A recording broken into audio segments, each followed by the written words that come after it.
Dunia tidak dapat terelakkan dengan konflik.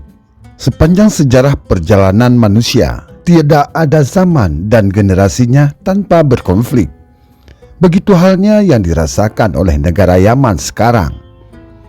Konflik Yaman yang sedang berlangsung telah mendorong negara itu semakin dekat ke disintegrasi sosial ekonomi sejak meletus pada tahun 2015 yang lalu. Tekanan inflasi telah menempatkan biaya kebutuhan mendasar di luar jangkauan sebagian besar orang. Konflik di Yaman terus merusak posisi perempuan secara signifikan, yang mengakibatkan protokol keselamatan mereka hampir ditiadakan dan meningkat kerentanan mereka terhadap serangan dan eksploitasi. Benarkah demikian? Simak video ini sampai selesai agar kita tidak gagal faham.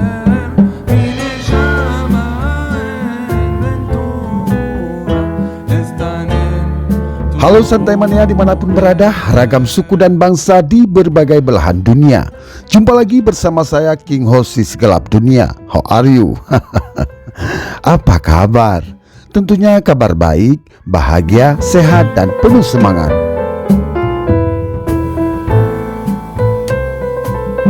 Lagi santai, santai aja. Lalu nikmatilah sejumlah informasi tentang dunia untuk Anda. Hanya di channel ini kami mengajak Anda untuk mengelilingi dunia hanya dengan sentuhan jari. Tidak lupa kami selalu ingatkan kita semua bahwa dari apa yang kita nonton hanyalah sebagai pembelajaran agar menambah wawasan dan pengetahuan. Negara yang kita kunjungi kali ini adalah negara Yaman. Siapkan kopi dan bersandarlah.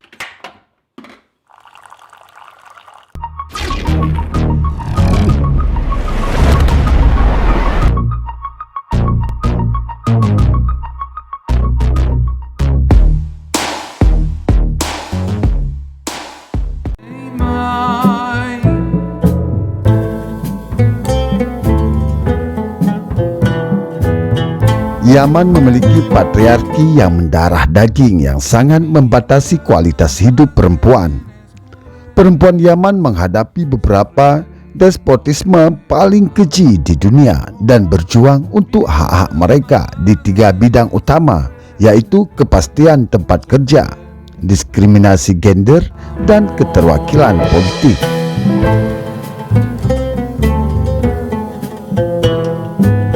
Memang menurut pasal 40 hukum status pribadi di negara Yaman, seorang wanita tidak dapat memperoleh pekerjaan dalam kapasitas yang sama dengan pria, dan pekerjaan itu harus disetujui oleh suaminya.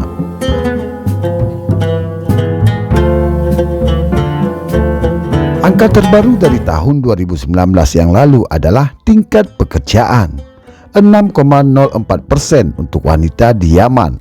Sebagai perbandingan, rata-rata global pada tahun 2019 adalah 51,96% berdasarkan dari 181 negara lainnya di dunia. Selain itu, tidak ada undang-undang yang melarang pelecehan seksual di tempat kerja. Juga tidak ada sanksi hukum atau tindakan perdata untuk pelanggaran seksual di tempat kerja.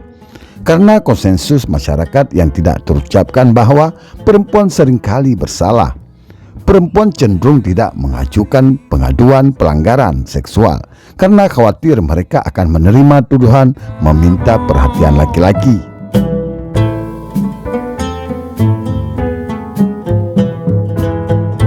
Perempuan di Yaman harus memperjuangkan hak di tempat kerja karena tidak ada hukum yang mewajibkan kompensasi yang setara untuk tenaga kerja dengan jasa yang setara dengan kaum laki-laki.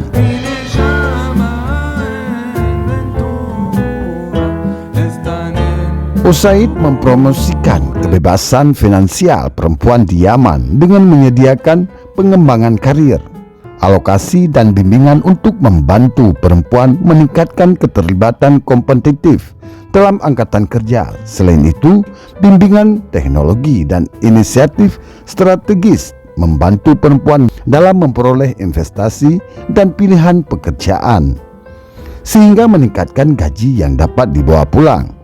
Pada tahun 2020 saja, Usaid membantu lebih dari 1.300 wanita Yaman.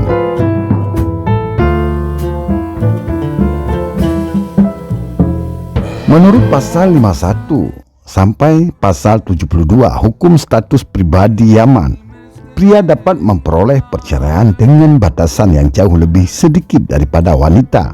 Hak laki-laki atas perwalian anak melebihi hak perempuan dalam hal perceraian. Menurut UNICEF pula, 80% negara bergantung pada bantuan kemanusiaan.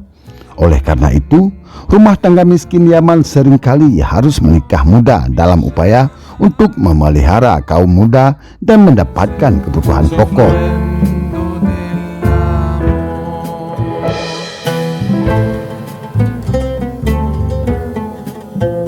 Ayah seperti menjual anak perempuannya mereka ke dalam pernikahan dan akibatnya tiba-tiba mengakhiri masa remaja mereka. Ini adalah pelanggaran dasar kebebasan manusia. Pada tahun 2020, inisiatif yang didanai USAID bertujuan untuk menghindari pernikahan usia dini paksa dengan membekali lebih dari 6.000 anak perempuan dengan kompetensi penting seperti pemecahan masalah dan pengambilan keputusan.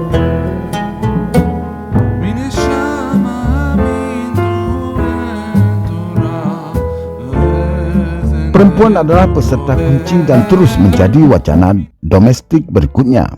Ketika efek pemberontakan dibubarkan, para wanita akhirnya mengalami pengabaian dan tidak dapat mempromosikan keyakinan mereka. Yaman tidak memiliki kebijakan yang melindungi perempuan. Sebaliknya, undang-undang Yaman meremehkan mereka jika mereka masuk dalam organisasi politik apapun, sehingga perempuan di Yaman hampir tidak memiliki wewenang untuk mempengaruhi undang-undang untuk memperkuat peran mereka. Mereka tidak memiliki dukungan politik rakyat yang luas karena fakta bahwa jumlah laki-laki yang berpartisipasi dalam politik dalam jumlah yang tidak proporsional.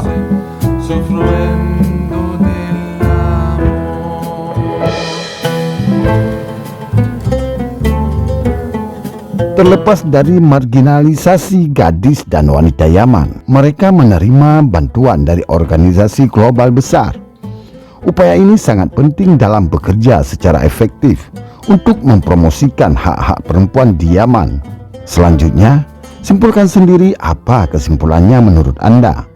Terima kasih telah menonton video ini sampai selesai dan sampai jumpa di video-video berikutnya. Jangan lupa like, subscribe channel ini agar kita dapat mengenal dunia hanya dengan sentuhan jari. Silakan request negara mana yang akan kami bahas pada video berikutnya. Selamat melaksanakan aktivitas dan sehat selalu. Bye-bye.